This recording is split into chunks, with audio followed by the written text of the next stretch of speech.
Break के बाद आप सभी का एक बार फिर से स्वागत है। मैं आपके साथ लक्ष्मी उपाध्याय। आप खास शो देख रहे हैं। सूर्य ग्रहण और संक्रमण का क्या आपस में कनेक्शन होगा? तमाम खास मेहमान देश के जाने माने ज्योतिषाचार्य इस वक्त हमारे साथ जुड़े हुए हैं। हम लगातार उनसे चर्चा कर रहे हैं। ज्योतिषाचार्य मृत्युंजय ओझा जी, मेरा सवाल आपसे है। देखिए, माना जाता है कि ग्रहण जैसे जब कोई घटना होती है, ज्योतिष विचार ये बताए गए हैं कि इस तरीके की जब भी कोई घटना हुई है, राशियों पर इसका बहुत बड़ा प्रभाव पड़ता है। कुछ राशियों पर हो सकता है कि नेगेटिव प्रभाव हो, कुछ राशियों पर ऐसा होता है कि सकारात्मक असर भी होता है। इस बार का ये सूर्य ग्रहण किन राशियों के लिए किस तरीके का रहेगा?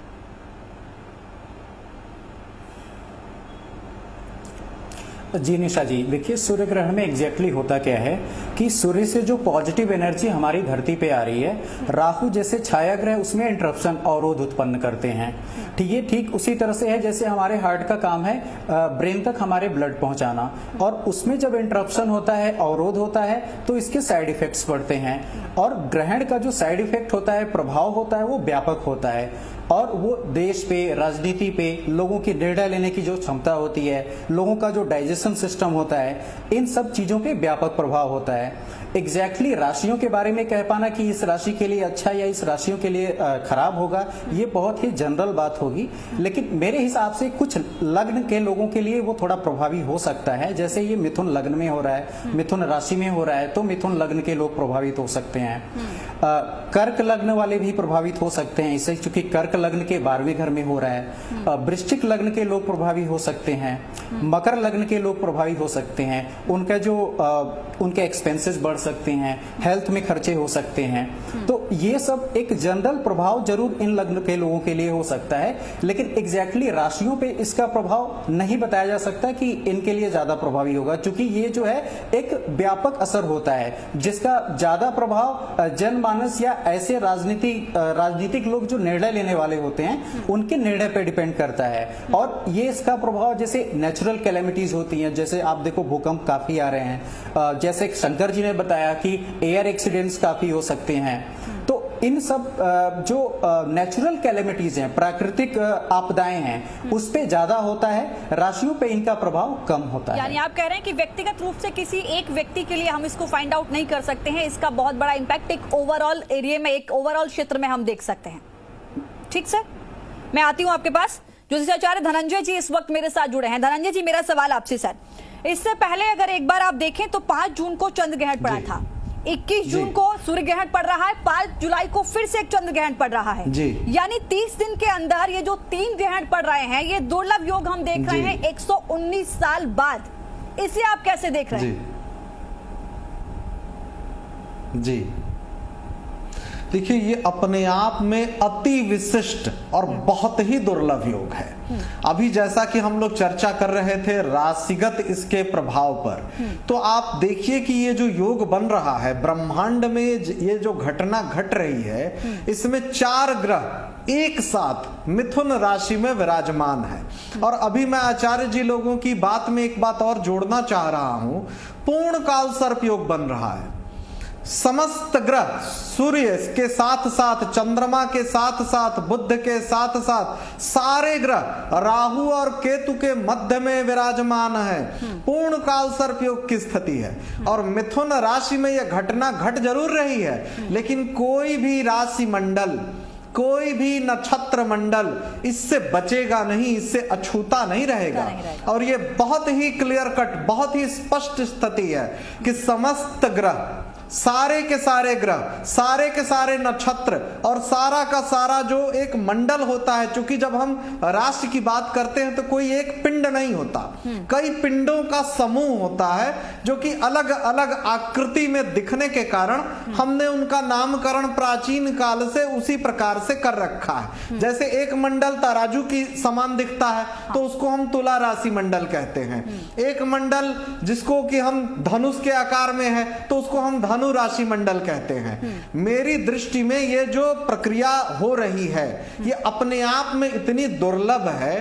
पेड़ पौधा, पशु पक्षी, जलवायु से लेकर के, चूंकि अभी ये जो चर्चा हो रही थी, आप देखिए सूर्य, बुध, चंद्रमा और राहु एक साथ मिथुन राशि में विराजमान है और आद्रा नक्षत्र के राहु का स्वामित्व और मृगशिरा नक्षत्र के स्वामी स्वयं मंगल हैं। अब ये सीधे सीधे स्थिति स्पष्ट है कि जिन जिन जन्म कुंडलियों में चंद्रमा यदि उनके कुंडली में निर्बल होगा, उनका मन अशांत हो जाएगा, मन में निराशावादी विचार आएंगे। और चूंकि सूर्य सत्ता का कारक है, सूर्य को सभी ग्रहों का राजा कहते हैं, तो सीधी सीधी सी बात है कि अभी वर्तमान में राजतंत्र तो बहुत कम राष्ट्रों में है, बहुत कम ऐसे राष्ट्र हैं जहां राजतंत्र है। लेकिन चाहे कोई भी प्रक्रिया हो, जिन जिन जन्म कुंडलियों में राजयोग है और जो लोग राजा के समान उच्च पदों पर आसीन हैं, जिनका एक छोटा निर्णय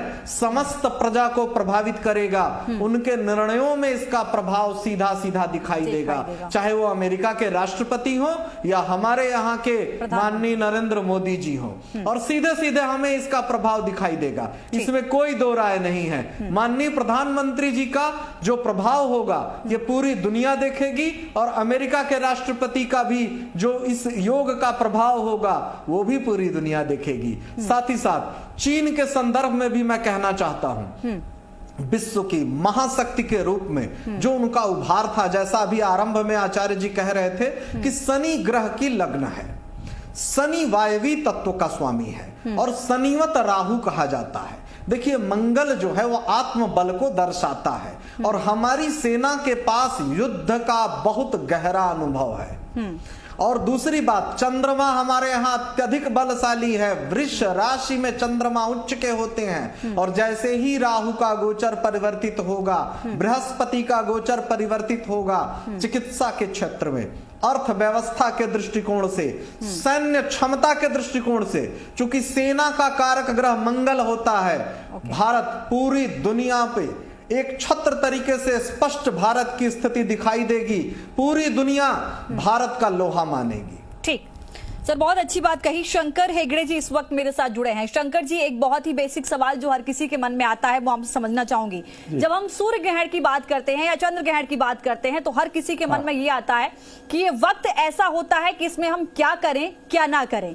क्योंकि ये सूर्य ग्रहण लंबे वक्त का है, 6 घंटे का है, तो ऐसे में 6 घंटे एक जगह रहना या घर के अंदर रहना मुश्किल हो पाएगा, बहुत आसान नहीं होगा। सवाल मेरा ये कि इस सूर्य ग्रहण में ये 6 घंटे का जो वक्त होगा, ये हमें इसमें क्या करना चाहिए क्या नहीं करना चाहिए, और इस बार चूंकि ये ग्रहण भारत में साफ स्पष्ट तौर पर दिखाई दे रहा है, तो क्या इसका सूतक भी मान्य होगा? हाँ, देखिए बात ऐसा है कि मैंने एक सॉफ्टवेयर है रिसर्च का, उसको लेके 1947 से अब तक जो भी ग्रहण हुआ है सबको स्टडी कर चुका हूँ मेरा एक स्टूडेंट के साथ में। एक्चुअली मैं एक किताब लिखने को जा रहा था, ऑल अबाउट एक्लिप्सेस करके। मैंने 4 कुंडली रूलर्स का लिया, नेहरू जी का, इंदिरा गांधी जी का, मोरारजी देसाई जी का और राजा दिनेश सिंह जी का, और मेरा पिताजी का, अंकल्स का वगैरह, यानी नॉर्मल लोग और रूलर्स। और 10 साल का जो ग्रहण देखा हम लोगों को मालूम पड़ गया ये आम लोगों के ऊपर या रूलर्स के लिए भी खास कुछ असर नहीं दिखाएगा। हमारा कुंडली में ये दशा अंतरा प्रत्यंतरा खराब रहेगा, गोचर खराब रहेगा, डिविजनल चार्ट में वर्ग कुंडलियों में अलग अलग दशा में जैमिनी चर दशा होने दीजिए या कालचक्र दशा होने दीजिए, अष्टक वर्ग भी गोचर खराब रहेगा, तो तकलीफ 1% या 2% ज्यादा होने का संभावनीयता रहता है। ये हम लोगों को मालूम पड़ गया, किताब लिखना हम लोग ड्रॉप कर दिया। ठीक है, फिर ये जो ग्रहण का समय में ये करने का वो नहीं करने का ये सब बात जो है उसमें देखिए एक्सेप्शंस है। बालकों को, वृद्ध लोगों को, बीमार लोगों के लिए सब एक्सेप्शन है। तो लगभग 70% लोगों को ये सब एप्लीकेबल ही नहीं रहेगा कि खाना नहीं खाने का, टॉयलेट को नहीं जाने का, ब्रश नहीं करने का, वगैरह वगैरह वगैरह। एक्चुअली ऐसा जो बात, ऐसे बातों के लिए मैं बोलता हूँ साइंटिस्ट का और डॉक्टर्स का बात को आप मानिए, और 6 घंटे के लिए डायबिटिक पेशेंट्स को या किडनी पेशेंट्स को टॉयलेट नहीं जाने का चांसेस नहीं रहता है, मुश्किल होगा। आप साइंटिस्ट का मानिए, स्वस्थ रहिए। लेकिन मैं और एक बात बोलता हूँ, ये ग्रहण का समय में मंत्र सिद्धि करके हम लोग बोलते हैं, एक ग्रहण का समय में एक मंत्र बोल दिया तो वो भी सूर्य ग्रहण का टाइम में 1000 बार उसका असर रहेगा। तो सिद्ध पुरुषों ने यही कह चुके हैं कि ग्रहण का समय मंत्र सिद्धि के लिए बहुत ही अच्छा रहता है। हमारा यहाँ एक नागा बाबा जी जो है बहुत ही सिद्ध पुरुष है, उन्होंने कोरोना के लिए ऑलरेडी दवाई बोल चुके हैं। सिद्ध पुरुष जी है वो, एड्स को भी वो क्यूर कर देते, कल मरने वालों को भी वो जिंदा कर देते, जिंदा करने का ताकत रखे है। ठीक है, तो उनका कहना यह है कि हल्दी, तुलसी और अदरक का पानी जो गर्म करके पीते हैं उससे ये कोरोना नहीं आएगा। और शिलाजीत करके है, शिलाजीत का दवाई लेने से ये कोरोना हम लोगों को असर नहीं करेगा। ये उनका prevention is better than cure, वो करने से कोरोना का तकलीफ बिल्कुल नहीं होगी। ओके, ये शिलाजीत बहुत सारा आयुर्वेदिक कंपनियों का मैन्युफैक्चरिंग दवाई मिलता है। और प्योर शिलाजीत मिले तो दूध में डाल के आधा घंटे के बाद में वो दूध भी पिया तो corona will not affect us. इतना वो बोल चुके हैं और वो सिद्ध पुरुष जो है हम लोग टेस्ट कर चुके हैं। बहुत अच्छी बात बताई सर। और एक बात है, अभी देखिए सोलापुर में, महाराष्ट्र का सोलापुर में करीबन 20 लोगों को क्वारंटाइन कर चुके हैं। उनमें से सब लोगों को कोरोना का इन्फेक्शन है लेकिन सिम्टम्स नहीं है, बीमारी का सिम्टम्स है ही नहीं है। ये सब हो रहा है, अभी देखेंगे अभी आगे क्या होता है। लेकिन एम्स का डायरेक्टर जी ने जो बोल चुके हैं कोरोना से ज्यादा लोग स्टिग्मा से मर रहे हैं करके। ठीक है, तो कोरोना के बारे में डर नहीं चाहिए, अच्छे में अच्छा खाना पीना खा लीजिए, बिल्कुल आप प्रैक्टिकल बातों को कह रहे हैं, पानी का ये बारे में बताया। और निश्चित तौर पर मुझे लगता है कि ग्रहण के साथ साथ जो आपने प्रैक्टिकल चीजें लोगों को बताई हैं, जो दवाएं आप बता रहे हैं वो बहुत महत्वपूर्ण है। पुनीत शर्मा जी भी मेरे साथ जुड़े हैं। पुनीत जी, मैं समझना चाहूंगी, इससे पहले आपने कहा कि देखिए जब ग्रहण पड़ता है तो खाने पीने का अगर आप सोच रहे हैं तो तुलसी उसमें डालकर खाइए, लेकिन अगर आप मंत्र जपते रहते हैं, पूजा करते रहते हैं तो वो समय आपके लिए एक बहुत अच्छा समय गुजरता है और आपके अंदर पॉजिटिव एनर्जी देता है। इसी के साथ मेरा एक सवाल ये भी है कि देखिए कई लोग जो घर से निकलेंगे, क्या सूर्य ग्रहण जो इस वक्त पड़ेगा, क्या हम नग्न आंखों से उसको देख सकते हैं? कोई नेगेटिव इंपैक्ट तो उसका नहीं है। और इस बीच जो लोग चाहते हैं, जो पूजा पाठ करते हैं, क्या सूर्य ग्रहण के वक्त वो सूर्य को अर्घ दे सकते हैं या उस वक्त परहेज करना चाहिए? पूजा पाठ में हमें उस दौर में कैसे रखना होगा वो भी समझाइए जरा। सबसे पहली चीज है कि क्या इसे आप खुली आंखों से देख सकते हैं? जी, अगर आप नॉर्मल तरीके से भी कभी सूर्य की तरफ देखने की कोशिश करेंगे तो ये आपकी विजन को क्षति पहुंचाता है, क्योंकि सूर्य का तेज बहुत ज्यादा होता है। तो सूर्य ग्रहण के समय में जब सूर्य को ढक लेता है चंद्रमा पूरी तरह से, उस समय में अगर आप इसे देखने की कोशिश करते हैं तो उस समय जो विकिरण होता है, जो रेज होती है, वो और भी हानिकारक हो जाती हैं। तो जो क्षति होगी वो बहुत ज्यादा तेजी से हो सकती है आईज पे। तो आपको उस समय में सतर्कता बरतते हुए जो यूवी रेज प्रोटेक्शन ग्लेयर्स होते हैं वो पहन के आप देख सकते हैं, तब आप निकल सकते हैं। दूसरी चीज जो जैसे हमने कहा था कि ग्रहण की कुंडली होती है, और जब भी कोई नेचुरल कलेक्टिव कोई भी इवेंट होते हैं उसमें कलेक्टिव डेस्टिनी को देखने के लिए पाक्षिक कुंडलियों का महत्व होता है, जिन्हें हम इग्नोर नहीं कर सकते। जब सूर्य चेंज होता है 0 डिग्री पे आता है, जब दूसरे सूर्य जो संक्रांति होती है उस समय की जो कुंडली बनती है, जो 3 पाक्षिक कुंडलियां बनती है अमावस और पूर्णिमा के ऊपर, उनके अकॉर्डिंग अगर हम देखते चलेंगे तो ये वाला जो ग्रहण है ये खास तौर पे थोड़ा सा ज्यादा हानिकारक प्रभाव जनरेट कर रहा है, क्योंकि इसकी वजह से क्या हो रहा है, 10th हाउस, जैसे कि अगर हम परम ग्रास की कुंडली बना रहे हैं 12:11 की, कन्या लगन की बन रही है, तो 10वें घर यानी कि जितने भी people in power, people in authority, generals, politicians, जितने भी बड़े बड़े ऑर्गेनाइजेशंस को चला रहे लोग हैं, वो सब लोगों को चैलेंजेस फेस करने पड़ने की संभावनाएं बना रहा है। ये उनको चैलेंज मिलेंगे अब, और जब वो इन चैलेंजेस को फेस करते हुए जो भी मतलब उनके ऊपर ये ज्यादा प्रभावी दिखाई दे रहा है, उनको अपनी सेहत का ज्यादा ध्यान रखना है। उनके डिप्रेशन में जाने के योग ज्यादा प्रबल दिखाई दे रहे हैं। अभी आप जितने भी न्यूज पेपर्स में देखेंगे, न्यूज चैनल्स पे देखेंगे, सब जगह आपको ये दिखाई देगा कि लोग डर से ज्यादा अपने आप को आहत कर रहे हैं, डर से, भय से ज्यादा वो डिप्रेशन की तरफ जा रहे हैं। और जितने भी इंसिडेंट्स हो रहे हैं वो डिप्रेशन की वजह से हो रहे हैं। कोरोना जो है ये इतना ज्यादा इम्पैक्ट नहीं कर रहा है जितना डर कर रहा है। बिल्कुल तो ऐसे जो सूर्य ग्रहण है इसकी पॉजिटिविटी को भी समझने की जरूरत है, जो कि हम लोग हमेशा समझते ही नहीं है। सूर्य ग्रहण ऐसा नहीं होता है कि 12 तरह की जो 12 साइंस हैं, जॉडिक साइंस हैं, उसी में ही पूरी डेस्टिनी डिवाइड हो जाती है लोगों की। ऐसा नहीं होता है, क्योंकि हर एक अपना एक बर्थ चार्ट लेके पैदा होता है, उसकी पर्टिकुलर डिग्रीज होती हैं उसके ग्रहों की। अगर आपका ग्रहण जो है उस पर्टिकुलर डिग्री के ऊपर लग रहा है तब आपकी राशि चाहे वो मिथुन हो तब उसका इम्पैक्ट हो। बिल्कुल, अदरवाइज नहीं होगा, इसलिए घबराने की जरूरत नहीं है। लेकिन मंत्र साधना, जो कि मैंने आपको पहले भी कहा था, इसके 10 गुना ज्यादा प्रभाव मिलते हैं। और इस समय में सबसे ज्यादा हम अपने मेटाबॉलिज्म पे कार्य कर सकते हैं। जिन लोगों को ओबेसिटी की प्रॉब्लम है, जो अपना वेट लूज करना चाहते हैं, उन्हें इस समय सूर्य गायत्री मंत्र का जाप करना चाहिए। और जिन लोगों को प्रॉब्लम है कि वो इम्यून सिस्टम को बेटर करना चाहते हैं, तो उन्हें हनुमान चालीसा पढ़नी चाहिए। और जिनको भी लगता है कि वो हिंदू कल्चर से, रिलीजन से जुड़े हुए कोई भी वर्शिप नहीं कर सकते, तो वो अपने वर्शिप करें, जो भी तरीका है। पर ये साधनाओं का समय है, इसे साधनाओं की तरह से ही व्यतीत करें, सबसे ज्यादा सुरक्षा मिलेगी। बिल्कुल सही कहा आपने। समीर जी देखिए, आपने पुनीत शर्मा जी को सुना, उन्होंने कहा कि इस वक्त आप साधना करिए, उससे एक पॉजिटिव एनर्जी आती है। कहीं ना कहीं ये देखने को मिलता है कि जब सूर्य ग्रहण होता है तो जो नकारात्मक शक्तियां होती हैं उनका प्रभाव बढ़ जाता है। और शायद मुझे लगता है कि इन प्रभाव को कम करने के लिए, नकारात्मक प्रभाव को कम करने के लिए बहुत जरूरी हो जाता है कि वो वक्त हम कुछ ऐसे बिताएं ताकि हमारे अंदर पॉजिटिव एनर्जी बहुत ज्यादा रहे। ठीक बात है। देखिए, एक्चुअली सूर्य ग्रहण में क्या है कि चंद्रमा और सूर्य एक साथ होते हैं, एक सिद्ध में होते हैं। चंद्रमा को मन का कारक माना गया है और सूर्य को आत्मा का कारक माना गया है। तो इन दोनों का मिलन आप समझिए कितना सुंदर एक सिचुएशन होगा। तो ऐसी स्थिति में देखिए, शास्त्रों में जो विधान किया गया है पहले, लोग बाद में उसका मतलब थोड़ा डराने वाला ज्यादा ले लिए। एक्चुअली वो एक विधान था कि उस जमाने में कोई विज्ञान को मानता नहीं था, तो एक प्रक्रिया रखी गई कि बाहर कोई निकलेगा तो नंगे आंखों से देखेगा, आंख खराब हो सकता है।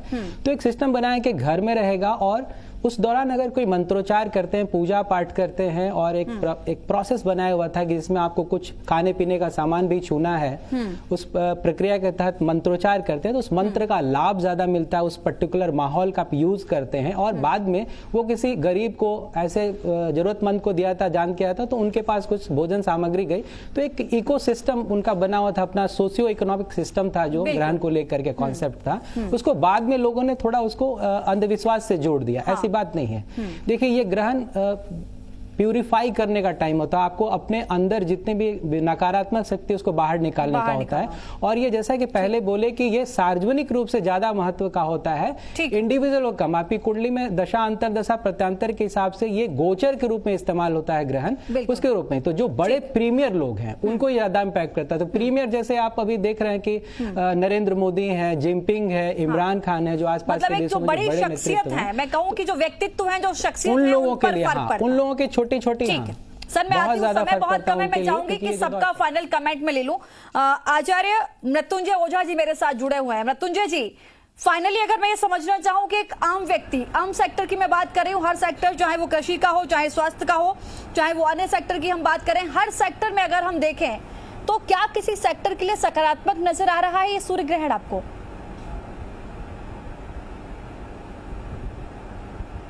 जी, ग्रहण की जैसे हमने पहले बात की कि ग्रहण जो है एक अवरोध है, इंटरप्शन है। इसके पॉजिटिव इफेक्ट्स कम मिलते हैं, साइड इफेक्ट्स यानी नुकसान वाली चीजें ज्यादा होती हैं। अगर हम भारत की कुंडली की बात करें तो जैसे शंकर जी ने बताया कि भारत की कुंडली के दूसरे घर में, सेकंड हाउस में, जो हमारे एक फाइनेंस को रूल करता है, पैसे को रूल करता है, वहां पे हो रहा है। तो वो एक तरह से आने वाले 2-3 महीने तक, स्पेशली आप सितंबर तक देखेंगी कि बहुत सारे कुछ ऐसे डिसीजन सरकार ले सकती है कि जो हमारे बैंकिंग सिस्टम में थोड़ा चेंज आ सकता है, या कहीं ना कहीं से आर्थिक रूप से हमारे देश में थोड़ी परेशानी आने वाली है, उसका ये कहीं ना कहीं से क्लियर इंडिकेशन है।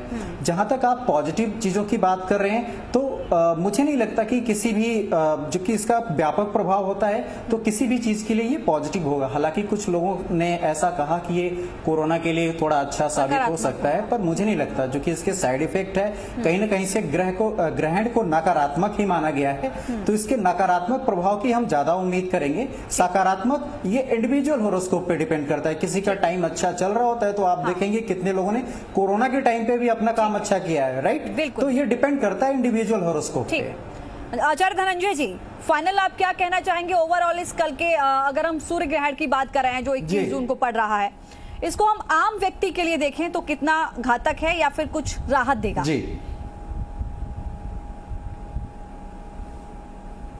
देखिए लक्ष्मी जी, जैसा कि इस शब्द में ही इसकी व्याख्या छिपी हुई है, सूर्य ग्रहण। अब ग्रहण शब्द तो सीधी सी बात है कि यह शब्द ही अपने आप में कष्टकारी है। किसी भी व्यवस्था को यदि ग्रहण लग जाए तो हाँ, वो तो नकारात्मकता तो साफ साफ दिख रही है। लेकिन जैसा अभी आचार्य जी कह रहे थे, मेरी पूर्ण सहमति है इस बात से, यदि किसी जातक की जन्म कुंडली में कोई ऐसा प्रबल योग है, या फिर जैसा अभी और भी आचार्य लोग कह रहे थे, इस समय का हम सदुपयोग कैसे कर ले, जाप से, अनुशासन के साथ जीवन यापन से, क्योंकि जो हमारी सनातन धर्म की व्यवस्था है ये तनिक भी भयभीत करने वाली नहीं और कहीं से भी अंधविश्वास की बात नहीं है। हम अपने जीवन जीने की व्यवस्था को यदि हम व्रत के माध्यम से, जाप के माध्यम से, अपने इष्ट का ध्यान करने के माध्यम से इस समय अवधि को यदि हम व्यवस्थित कर लें तो शुभता की संभावना बढ़ जाती है। ठीक है सर। और कहीं न कहीं व्यक्तिगत रूप से सकारात्मकता का प्रवाह होने लगता है। ठीक है, बहुत अच्छी बात कही। शंकर हेगड़े जी, अगर मैं इस पूरे दौर की बात करूं तो किन लोगों को सबसे ज्यादा परहेज करना चाहिए? क्योंकि अक्सर हम देखते हैं कि ये कहा जाता है कि गर्भवती महिलाओं को विशेष ध्यान रखने की आवश्यकता होती है सूर्य ग्रहण या चंद्र ग्रहण पड़े तो, और कौन कौन से ऐसे लोग हो सकते हैं जिनको विशेष ध्यान देना होगा ग्रहण के वक्त? देखिए, शास्त्रों में ये सब कह चुके हैं, प्रेग्नेंट लेडीज को तकलीफ ज्यादा हो सकता है करके, लेकिन प्रैक्टिकली हम लोग देख चुके हैं कि ये गलत है, ऐसा कुछ नहीं है। ऐसा कुछ नहीं। और ग्रहण देखने के लिए आजकल बाहर जाने का जरूरी नहीं है, घर में बैठ के टीवी में ही ग्रहण का सब हम लोग देख सकते हैं। ठीक है, पुनीता जी आपका फाइनल। और एक बात है, खाली ग्रहण का ही असर नहीं होता है। मित्र मृत्युंजय ओझा जी को मालूम है, मैं पहले ही बोल चुका था कि इस साल फौजियों का एक्टिविटीज ज्यादा रहेगा करके सोशल फोरम्स में ऑलरेडी बोल चुका था। ऐसा ही हो रहा है कि बॉर्डर में ज्यादा टेंशन हो रहा है, टेंशन लेने का कोई ज्यादा। 10 सेकंड में आपका जवाब चाहूंगी, फाइनल कमेंट आपका क्या होगा? बीमार रहेंगे लोग, बोलिए। जी, मेरा मानना यह है कि जितने भी लोग इस कार्यक्रम को अभी सुन रहे थे, देख चुके हैं, उन्हें भयभीत होने की कोई जरूरत नहीं है। सिर्फ उन्हें कंसंट्रेट करना, मेडिटेट करना है और अपने एनर्जीज के ऊपर फोकस करना है, क्योंकि कोई भी ग्रहण जो होता है ये परमानेंटली इम्पैक्ट नहीं करता है। ये आपको कुछ समय के लिए भ्रमित कर देते हैं एनर्जीज जो होती हैं, हमारी एनर्जीज को, क्योंकि सूर्य को ग्रहण लगा होता है उस समय। इसके निकलते ही आप अपनी डेली की एक्टिविटीज में लग जाइए और पूर्ण समर्पण के साथ लगिए। पॉजिटिविटी को मेंटेन रखिए और पॉजिटिविटी को मेंटेन रखने के लिए एक साधना अनुलोम विलोम प्राणायाम, इसको अपने नियमित दिनचर्या में ऐड कर लीजिए। जी, बहुत शुक्रिया आप सभी का। और कुछ नहीं, मेरे साथ जुड़ने के लिए समय इतना ही था। अब इस कार्यक्रम को आगे नहीं बढ़ा सकते, तो सूर्य ग्रहण जो 21 जून को पड़ रहा है उसका संक्रमण से क्या कनेक्शन है ये भी आपने देखा, राशियों से क्या कनेक्शन है ये भी आपने देखा, देश और दुनिया पर इसका क्या इम्पैक्ट पड़ेगा ये भी देश के जाने माने ज्योतिषाचार्य हमें बता रहे थे। इस खास शो में फिलहाल के लिए इतना ही। आप भी विशेष सतर्कता बरतिएगा, कोशिश करिए कि जब सूर्य ग्रहण पड़े तो जो भी आपको सावधानियां बरतनी होती हैं वो आप लोग अवश्य बरतें। फिलहाल के लिए इतना ही, नमस्कार।